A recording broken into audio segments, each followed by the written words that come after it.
Adapun bandar judinya adalah kakaknya Yuyu yang bernama Tony. Meski cuma penipu cap kelas teri, tapi Tony mampu meraup lumayan uang dari para pejudi yang tertipu. Tak lama datanglah Ko Chun ke sana dengan memainkan trik sulapnya.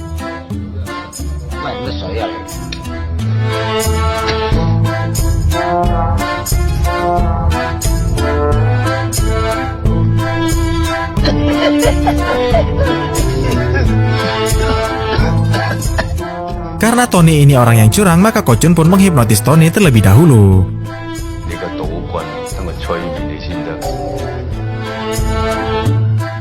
Tak lupa Ko Chun juga menyabotase kartunya, dan permainan pun dimulai. Karena tadi sudah diatur sedemikian rupa oleh Ko Chun, maka Tony selalu saja mengalami kekalahan demi kekalahan. Lantas Ko Chun disuruh angkat tangan agar tak dianggap memainkan trik kecepatan tangan. Akan tetapi meskipun sudah mengangkat tangannya, lagi-lagi Tony masih saja mengalami kekalahan demi kekalahan. Kalau sudah begini, maka Tony main mata dengan Yuyu adiknya agar melancarkan jurus terakhirnya. Dan Yuyun pun pergi keluar dulu sebentar. Ternyata jurus terakhirnya mereka adalah berpura-pura digerebek polisi setempat. Walhasil para pejudi pun kabur keluar karena takut kena ciduk. Padahal itu hanya polisi-polisian yang digerakkan oleh Yuyu. Sial bagi Tony karena dia tetap saja gagal membawa kabur uang taruhan dari para pejudi lain. Ternyata yang menggagalkannya adalah Ko Chun. Saat mau berlalu pergi, tiba-tiba saja Yuyu mencegahnya dengan sebilah pisau cincang. Disinilah kemudian terungkap bahwa Yuyu dan Tony ini adalah Hongki alias orang Hong Kong juga. Mereka ada di Cina karena sedang buron dari polisi Hong Kong. Beruntung di tengah pengancaman, Miao berhasil meloloskan dirinya. Kaget melihat aksinya Miao, Ko Chun pun bergegas merebut pisau itu kemudian mengancam balik si Yuyu. Nah, di waktu yang sama, sebuah radio Cina melaporkan bahwa ada seorang perampok kapal yang baru saja buron dari kantor polisi. Dia adalah sesosok pria yang membawa kabur seorang bocah lelaki. Merasa bahwa buronan rampok itu adalah Ko Chun, maka mereka mulai menunjukkan wajah tegangnya. Bahkan mereka memohon ampun sambil bertekuk lutut agar nyawanya tak dihabisi oleh si Ko Chun. Tentu saja Ko Chun tak menghabisinya asalkan mereka mau membantu menyelundupkan Ko Chun ke negara Taiwan. Sialnya, baru saja mereka berkongsi, tiba-tiba saja para polisi datang ke sana demi menangkap Ko Chun. Kapten mengetahui Ko Chun ada di sini dari salah seorang pejudi yang ditipu Tony barusan. Selagi para polisi mengepung gedung itu, Ko Chun dan yang lain memasang strategi LPG. Usai memasang jebakan LPG, mereka mulai membuka pintu ruang bawah tanah. Tujuannya sudah pasti untuk bersembunyi di sana.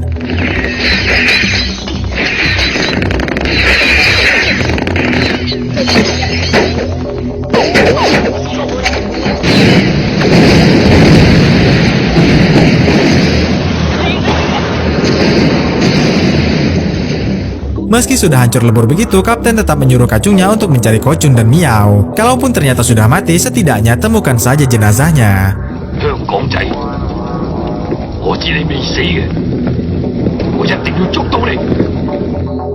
Sementara itu, mereka keluar dari ruang bawah tanah sambil memakai baju polisi.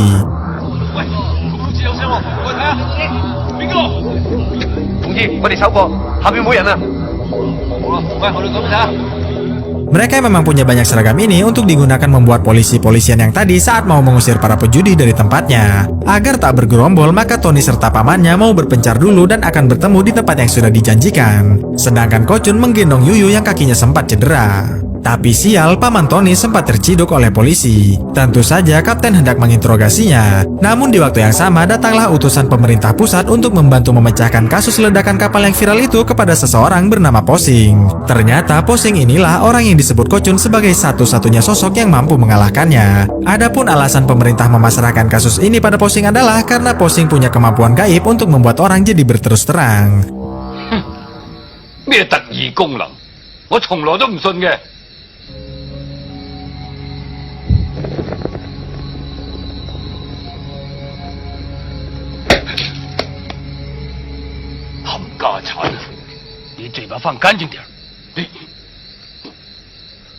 Lalu dengan kemampuan gaibnya, Posing mulai menanyakan kemanakah Ko Chun dan Miao akan pergi. Keesokan harinya, mereka masih saja berlari menjauh agar tak tertangkap polisi.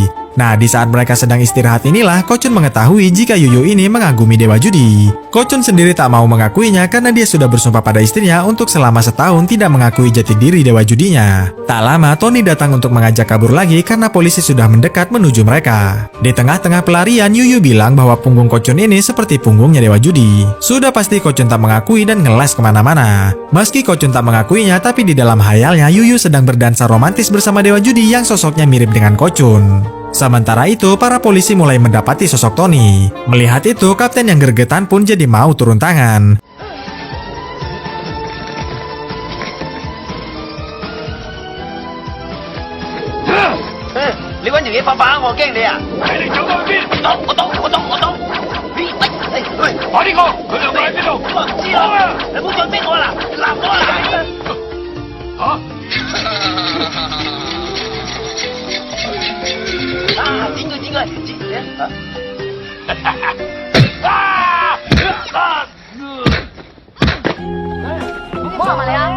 Karena kapten takluk, maka mereka bisa menjadikan kapten sebagai tawanannya.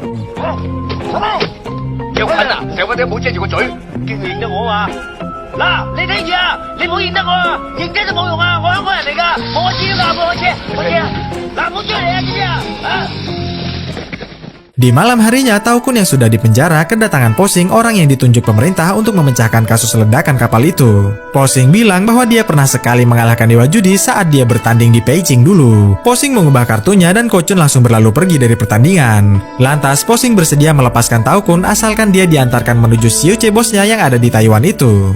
Di lain tempat, di sebuah kapal selundupan menuju negara Taiwan, kapten terlihat sedang diikat di dek kapal. Adapun nakoda kapal ilegal ini adalah Simon yang sekaligus juga kenalannya Tony. Di tengah perjalanan, Simon kaget bukan main mendapati kapten polisi Cina jadi sandera mereka. Simon girang bukan main karena ternyata Simon bukanlah penyelundup sungguhan melainkan intel yang dikirim oleh negara Taiwan. Sekedar informasi, Taiwan dan Cina itu memang sudah lama berkonflik, kurang lebih seperti Korea Selatan dengan Korea Utara. Demi meyakinkan jati diri keintelannya, Simon menunjukkan kartu intelnya pada Tony dan Yuyu.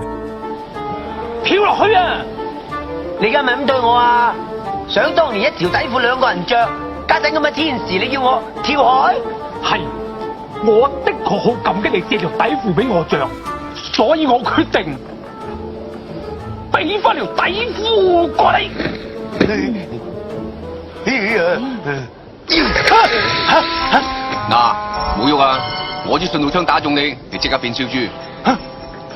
邊有？你哋咪喐！你喐親咧，我用鷹爪咬死佢！我淨係愛香過啫。你哋好多事。唔得，佢雖然唔係我朋友，但喺道義上我唔可以將佢交俾你。好臭啊！唔好埋嚟啊！鷹爪共手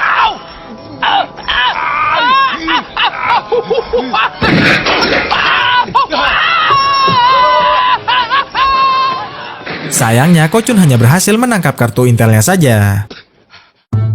Keesokan paginya, tibalah mereka di Tainam, suatu wilayah di negara Taiwan. Kalau sudah sama-sama di Taiwan, maka kapten sudah tak berkuasa lagi. Sebab mereka sama-sama tak punya KTP Taiwan dan bisa diciduk kapan saja oleh polisi Taiwan. Siapa sangka bukannya takut, kapten malah senang karena akhirnya bisa sampai juga di negara Taiwan.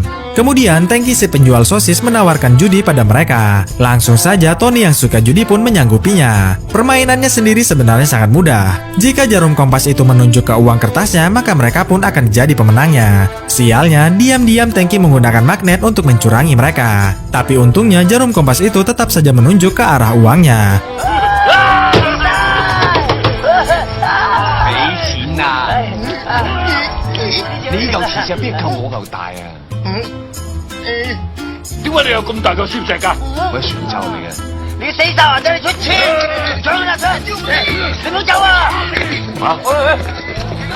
Ko Chun yang pandai ngeles bilang jika dirinya adalah intel Taiwan yang sedang memukuli mata-mata dari Cina.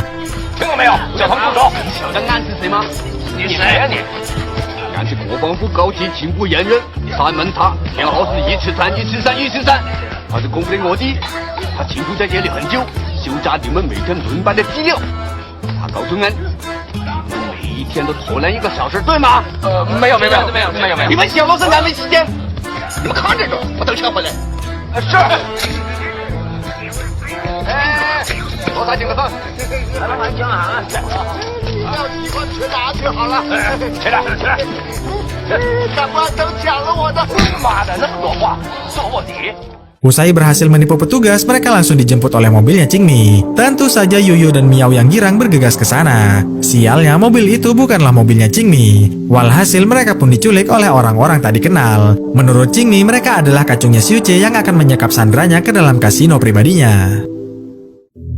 Singkat kisah, datanglah mereka ke tempat kasinonya Xiuche. Meski tampilan luarnya seperti gedung bioskop, namun ternyata ada kasino megah yang diletakkan Xiuche di ruang bawah. Baru saja masuk, Qingmi yang ngamuk langsung saja beraksi.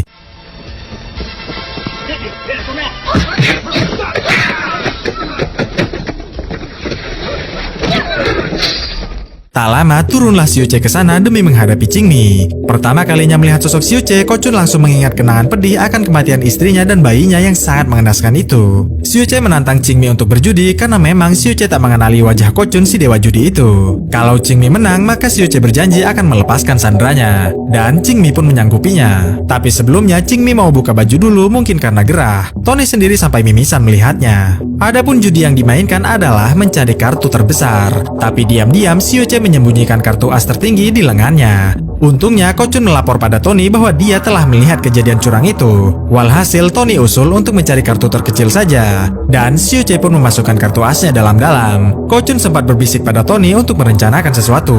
Lalu mulailah Qingmi mengambil kartunya yang sebenarnya sudah cukup kecil. Akan tetapi Xiuche mendapatkan kartu terkecil yaitu 2 wajik. Kalau sudah begitu maka Kochunlah yang mau membukakan kartunya.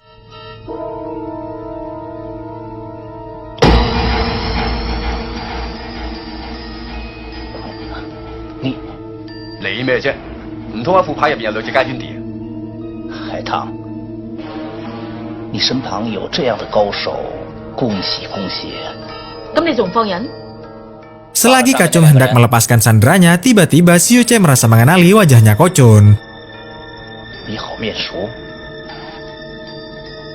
我在法国看过一幅画，是不是你？你喺法國見過邊幅畫？你是不是賭神？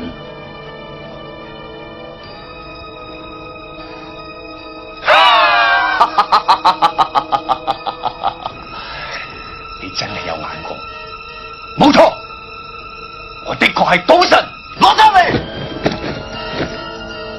我就係賭神嘅徒弟，陳刀仔啦！唔好啊，唔好啊！那賭神在哪里？國威管束，請拍照，賭神！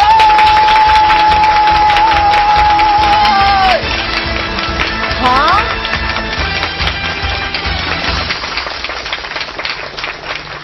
你真是賭神嗎？到咗呢個田地，我睇我都唔應該隱瞞。冇錯，我就係賭神高進。我是你殺妻殺子的仇人，你看到我还可以那麼冷靜？咩賭神個老婆俾佢殺咗咩？我出嚟行走江湖，點都有3妻4妾，啲老婆多到我自己都數唔晒。你殺咗嗰個，咁啱咪自入自想飛嗰個，其實我應該多謝你。好，我真想跟你名正言順賭一場。唔好講咁多，3日之後我師傅同你喺度賭鋪。到時你要齊啲姨媽姑姐、社會知名人士嚟睇下你點輸啦。Xiuche bersedia menunggu 3 hari lagi asalkan dewa judi membawa uang taruhannya minimal 14 triliun rupiah. 你急就翻去啦，高生，錢絕對唔係問題，行。唔好喺度賴人。老五，如果邊個喐親，騎低佢。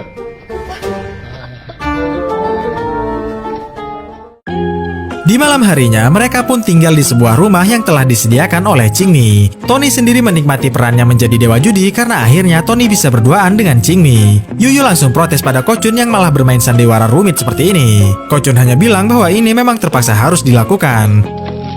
喂，我哋係攞錢㗎，攞到錢就走㗎啦，扮咩賭神啫？你話係咪啦，大隊長？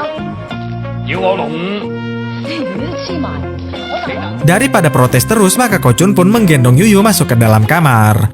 Di lain tempat, Qingmi mulai masuk ke kamarnya Tony si dewa judi palsu menggunakan baju tembus pandangnya. Sudah pasti Tony hanya bisa melongo melihatnya. Lalu sambil menawarkan handuk untuk Tony, Qingmi bertanya di manakah cincin hijau andalannya itu. Tony mengaku membuangnya karena sudah muak dengan warnanya. Kemudian saat ditawari coklat kesukaannya dewa judi, Tony menolaknya mentah-mentah karena dia sudah bukan anak-anak lagi. Dengan semua jawaban yang janggal itu, Qingmi tak segan-segan menghajar Tony.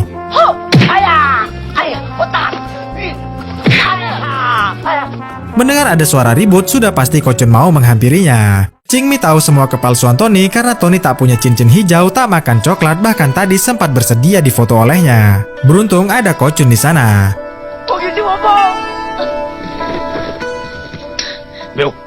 Karena sudah ketahuan, maka Qingmi bertanya kenapa Kochun melakukan ini. Kochun hanya bisa bilang bahwa dewa judi yang asli pasti akan datang 2 hari lagi. Atau tepatnya hari di mana dewa judi akan bertanding melawan Xiuche.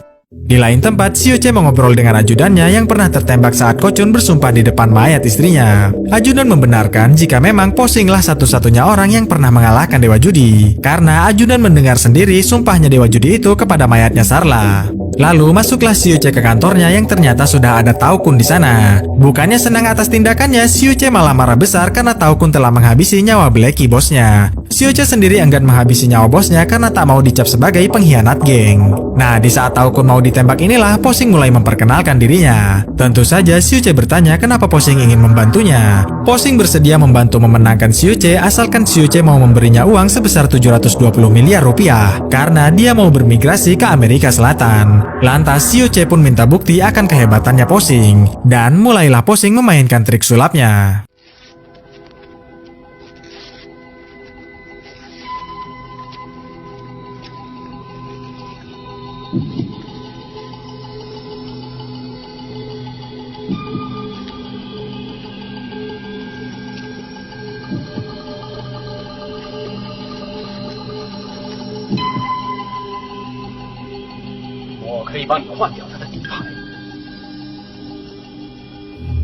Keesokan paginya, Kapten bilang bahwa ada kakek tua yang mencari dewa judi. Ternyata dia adalah Kamsing, pejudi hebat asal Singapura. Uniknya, di depan orang-orang, Kamsing menjaga identitas dewa judinya Kochun dengan mengajak Tony saja yang mengobrolnya secara empat mata. Namun setelah masuk ke kamar, pada akhirnya Kochun juga masuk ke sana. Kamsing bilang bahwa rumah ini sudah dikepung oleh kacungnya Xiuche. Kamsing disuruh Xiuche memeriksa apakah dewa judi di rumah ini asli atau palsu. Mengingat cuma Kamsing lah yang tahu wajahnya Kochun si dewa judi. Jika dewa judinya asli, maka Kamsing disuruh langsung keluar karena para kacung mau menghabisi nyawa Kochun. Kemudian Kamsing berterus terang bahwa pada awalnya dia memang ingin balas dendam pada Kochun melalui tangannya Xiuche. Tapi setelah Xiuche berhasil merebut uang yayasan anak yang sebesar 200 triliun rupiah itu, Xiuche terus saja memaksa Kamsing untuk berjudi dengannya. Tentu saja karena Kamsing tak punya uang sebesar 200 triliun rupiah juga untuk meladeninya, maka Kamsing disuruh bertaruh menggunakan anggota tubuhnya saja.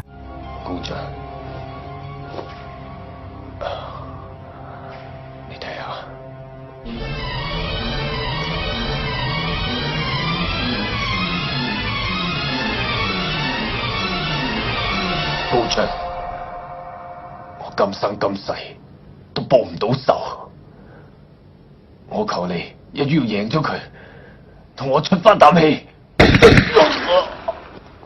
哎呀，我應承你。個老鬼月匿喺個房度，我就乜都睇唔到。我喺佢件衫度裝咗個偷聽器，連你都唔知咧。講咁多做咩啊？衝入屋懟冧晒佢哋啊！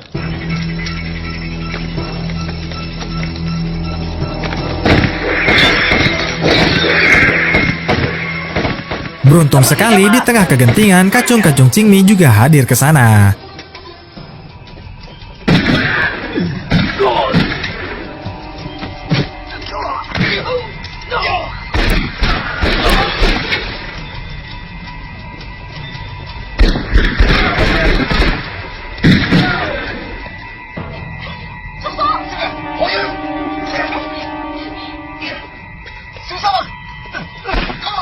Sementara itu, saat yang lain berjuang melawan musuh, Tony malah bersembunyi dan sempat-sempatnya bersenda gurau.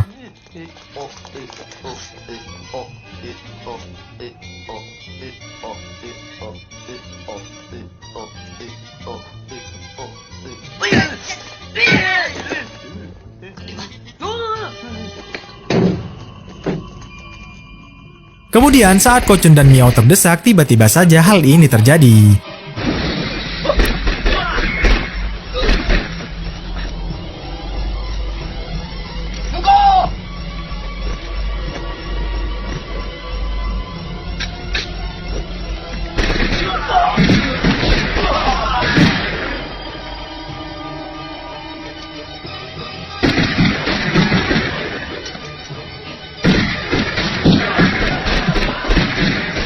Di lain sisi, Yuyu dan Qingmi yang diserang tiba-tiba ditolong oleh Miao. 姐姐，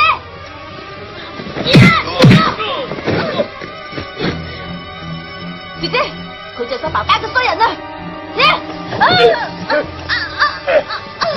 喂埋你，埋你個手㗎嘛！喂埋你，放低槍，快啲！放低槍！ Kalau sudah diancam begini, maka mereka pun menjatuhkan pistolnya, termasuk juga Charles yang tangguh itu. 賭神，你愛我唔好嘅。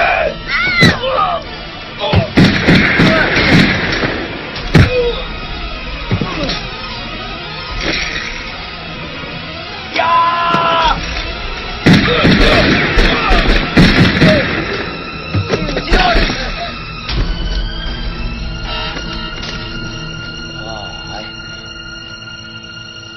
你都抵死啦，阿妹啊，冇嘢啦。 Ternyata Yuyu kena tembak di bagian perutnya. Sudah pasti Tony jadi panik dan bergegas mencari mobil keluar. Selagi Tony pergi, Kochunlah yang diminta untuk menjaga Yuyu sebentar. 你今日好勇敢。你睇賭神，賭神喺佢太太臨死嘅時候應承過佢，1年之內唔准賭錢，亦唔准認係賭神。呢個諾言要聽日先解。 可惜我到唔到情人，有冇擰住面俾我睇多一次啊？好。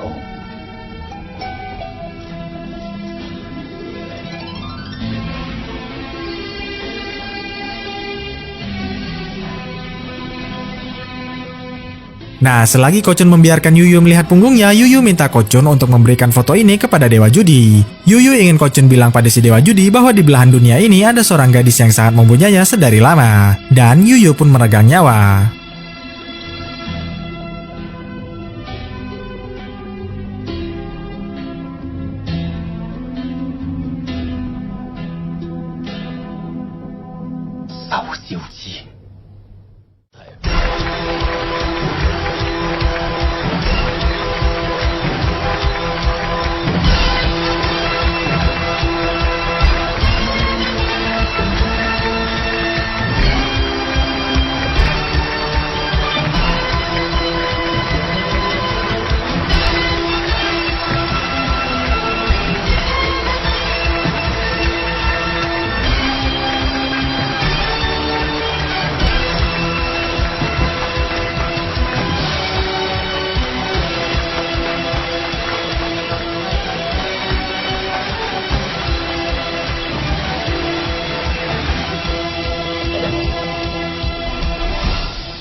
Selagi Kochun menyapa Charles, Qingmi memberitahu Tony bahwa kartu-kartu judi yang akan dipakai sudah diuji dengan teknologi Jerman yang paling mutakhir, sehingga tak mungkin lagi ada kecurangan yang terjadi nantinya. Tak sampai di situ, karena taruhannya besar, maka tak ada seorang pun yang diperbolehkan membawa senjata. Semua senjata pasti akan disita oleh pihak keamanan karena di pintu masuk tadi ada pendeteksi logam. Sementara itu, ajudan Xiuche memberikan pistol yang terbuat dari gading gajah. Hal ini dilakukan agar pistolnya bisa lolos dari pendeteksi logam. Meski bertindak sebagai penantang, tapi Xiuche tetap ada rasa takut kalah dari si Kochun. Karena itulah dia tetap ingin membawa pistol ke sana. Sebelum turun ke kasino, Xiuche ingin menguji kemampuan Posing yang katanya mampu mengubah kartu itu. Lantas diambillah satu kartu yang ternyata itu adalah Raja Wajik. Tanpa melihat kartu apakah yang diambil oleh Xiuche, Posing langsung meletakkannya di atas meja. Lalu Xiuche dipersilahkan mengambil kembali kartunya. Dan hasilnya kartu itu sudah berubah menjadi Ratu Wajik. Lantas Xiuche jadi percaya dan meminta Posing untuk membantunya saat sedang genting saja. Jika Xiuche sudah menyalakan rokoknya, maka Posing sudah harus beraksi mengubah kartunya. Kemudian turunlah Xiuche ke kasinonya dan sudah pasti Xiuche bisa lolos dari pendeteksi logam karena pistol yang dibawanya cuma terbuat dari gading gajah. Singkat kisah, sang wasit mulai membagikan dua kartu pertamanya kepada mereka berdua. Baru saja melihat kartu tertutupnya, Kochun langsung mundur. Kejadian itu tak cuma terjadi sekali, entah mengapa Kochun terus-terusan mundur dari taruhan itu.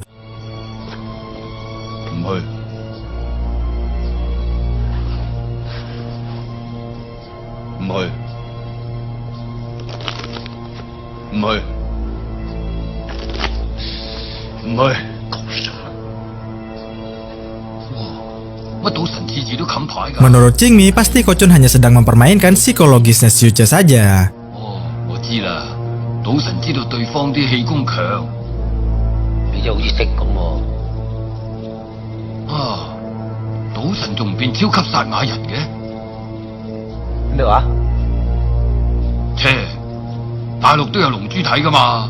Kemudian pembagian kartu sempat tersendat saat mereka masih sama-sama menerima 4 kartu. Adapun 3 kartu terbuka Xiuche adalah Raja Hati, As Keriting, dan 9 Wajik. Sedangkan kartu tertutupnya tadi adalah Raja Keriting. Untuk sementara kartu Xiuche adalah One Pair saja. Adapun 3 kartu terbuka Kocun adalah As Sekop, Raja Sekop, dan 10 Hati. Sedangkan kartu tertutupnya tadi adalah As Wajik. Untuk sementara, kartu Kocun juga One Pair saja sama seperti Xiuche. Namun, One Pair Kocun lebih tinggi karena berasal dari kartu As yang memang satu tingkat lebih tinggi ketimbang rajanya Xiuche. Walhasil, Xiuche yang takut kalah pun mulai menyalakan rokoknya, tanda bahwa Posing harus segera mengubah kartu asnya Kocun. Posing sendiri sudah langsung paham dengan kode itu. Lantas, Xiuche jadi berani meladeni taruhan Kocun dengan meminta lagi kartu kelimanya. Usai menerima kartu kelimanya, Kocun kembali menggertak Xiuche untuk mundur dengan bertaruh 14 triliun rupiah jika ingin membuka kelima kartunya. Tentu saja Xiuche belum mau menyanggupinya karena One Pair Kocun memang lebih tinggi darinya. Namun dengan sendirinya, kartu Kocun bergerak dengan sendirinya. Itu artinya kartu As Wajik Kocun sudah dipindahkan ke tangannya Posing. Setelah menerima kode dari Posing yang ada di jendela, maka sudah pasti Xiuche meladani taruhan 14 triliun rupiah itu. Namun sebelum menunjukkan kartunya, Kocun memeriksa lagi kartu tertutupnya. Dari raut wajahnya, sepertinya kartu As Wajik Kocun memang sudah berubah. Walhasil, Kocun pun mengaku kalah dalam babak pertama ini. Qingmi dan Tony jadi bingung karena mereka tak tahu jika kartu As Wajiknya Kocun sudahlah berubah. Kemudian Kocun minta istirahat dulu sebentar. Kocun terlihat sangat berkeringat karena baru saja kalah 14 triliun rupiah. Untungnya Qingmi bersedia memodali 14 triliun rupiah pada Kocun untuk bermain lagi di babak kedua. Dan Kocun pun kembali ke kursi judinya. Baru saja duduk, Xiuche mulai meragukan kepakaran Kocun dalam bidang judi. Tapi Kocun tak menggubris dan kartu pun mulai dibagikan. Baru awal-awal saja kartu Xiuche sudah bagus, yaitu Raja Hati dan Ratu Hati. Sedangkan Kocun cuma 4 hati dan 2 hati. Melihat kartu Kocun yang begitu, Tony yakin jika Kocun pasti akan mundur dulu. Sayangnya dugaan Tony itu salah besar. Lalu dibagikanlah kartu Xiuche yang lagi-lagi bagus, yaitu Jack Hati. Sedangkan Kocun adalah 3 hati. Meski tahu jika Xiuche berpeluang mendapatkan Royal Flush, tapi Kocun terus saja meladeni taruhannya. Dan dibagikanlah kartu kelimanya Xiuche yang tak lain adalah 10 hati. Dengan begini, Xiuche benar-benar berpeluang mendapatkan kartu Royal Flush, yaitu pegangan kartu tertinggi yang tak mungkin bisa dilawan lagi dengan kartu manapun. Asalkan kartu tertutupnya Xiuche itu adalah kartu As Hati. Sebenarnya kartu Kocun juga tidak kalah bagus karena berpeluang menjadi kartu Straight Flush, yaitu kartu tertinggi nomor 2 di judi poker. Asalkan kartu tertutupnya itu adalah 6 hati.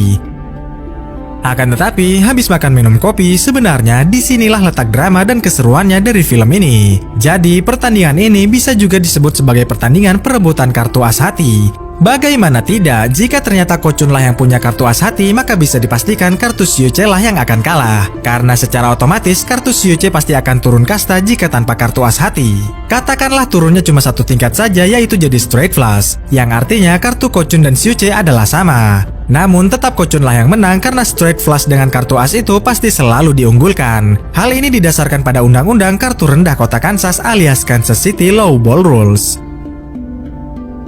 Sebelum membuka kartunya, Kocun menambahkan nilai taruhannya dengan surat berharganya dan saham-sahamnya, yang mana kesemuanya itu bisa mencapai 140 triliun rupiah. Karena Xiuche tak percaya, maka Charles usul agar surat-surat berharga ini dicek dulu saja oleh ahli pemeriksa. Nah, selagi pemeriksaan dokumen itu, 2 kartu mereka ditutup dulu dengan tudung saji dan mereka pun disuruh istirahat dulu. Sambil menunggu pemeriksaan dokumen, Xiuche berpura-pura makan dan mengelap mulutnya menggunakan tisu. Padahal Xiuche sedang menyelundupkan peluru untuk pistolnya. Dari ruangannya, Posing terlihat hendak mengubah kartunya Kocun. Singkat kisah, dokumen Kocun yang sudah diperiksa ternyata benar-benar bernilai 140 triliun rupiah. Walhasil, permainan pun hendak dimulai lagi. Dari layar sinar X, ajudan melihat sendiri jika kartu tertutupnya Kocun mulai bergerak. Itu artinya Posing sudah memindahkan kartu As Hatinya Kocun ke tangannya Posing. Dan permainan pun dilanjutkan kembali. Karena Xiuche mengaku tak punya uang 140 triliun juga, maka Kocun meminta Xiuche untuk menaruhkan saja matanya. Mendengar itu, Xiuche pun bersedia asalkan Kocun juga menaruhkan kedua matanya. Tentu saja Kocun yang yakin menyanggupinya juga. Hah? 做乜二賭神要轉行做魔骨啊？我幫佢諗的後路啫。 Ternyata benar, kartu tertutup Xiuce bukanlah kartu as yang berarti straight flush. Turun satu tingkat dari royal flush. Meski sudah turun kasta, tapi itu percuma karena kartu as hatinya Kocun sudah diubah oleh si Posing. 你只有一个机会赢，就重新 A。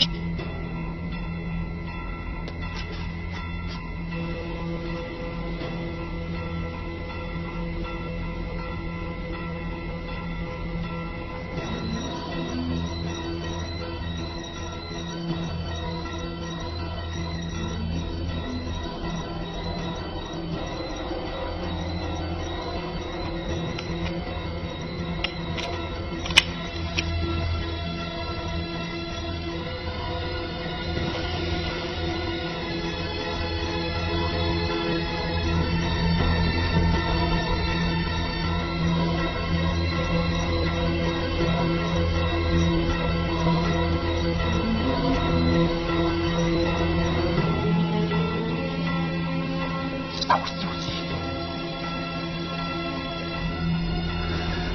官到公眾英明一世，而家人哋鋪牌係底牌嚟。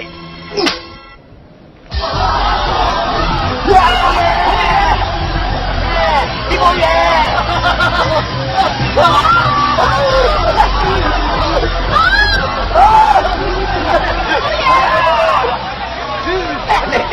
你睇我啲病下有冇？我點約你開頭小嘢先Xiuce sendiri masih bingung kenapa kartu Kocun tidak berubah. Ternyata Posing si pesulap itu tidak benar-benar sakti dan tidak bisa pula mengubah kartu dari jarak jauh.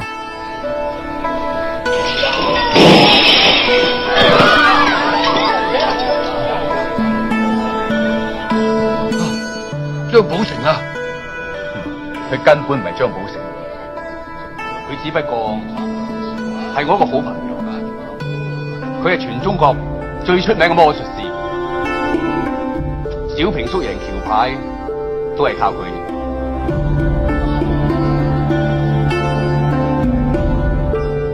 哎呀，咁咪連我都呃埋。 Dan ternyata pula 1 tahun yang lalu Kocun yang tahu ajudan masih belum mati sengaja berbohong bahwa cuma Posinglah yang mampu mengalahkannya. Ternyata Kocun sudah menyusun rencana balas dendamnya ini sejak tahun lalu. 那幾把牌呢？第一鋪，我一樣係吸手煙，我特登唔去俾你贏啫。上邊嘅人係咁意做阿馬騮戲，你又當真？點解呢支牌 X 光機都唔用啊？好簡單啫。 海小姐借咗一條頭髮俾我，我用隻牌紮住條頭髮，輕輕咁戳下戳下。細路仔識玩，乜咁小氣啊？ Selepas ajudan tewas, kini giliran Xiuce lah yang kena omelan.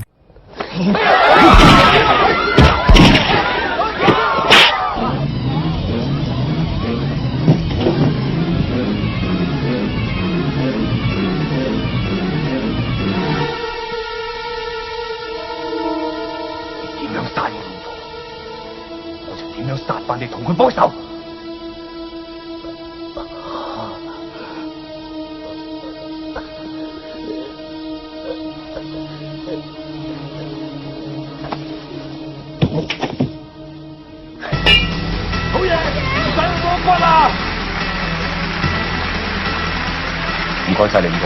冇事㗎。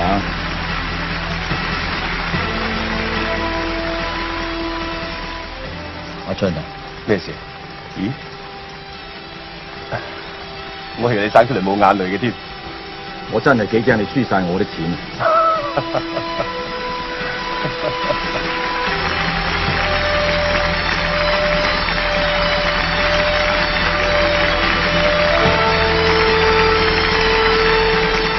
Dan film pun berakhir.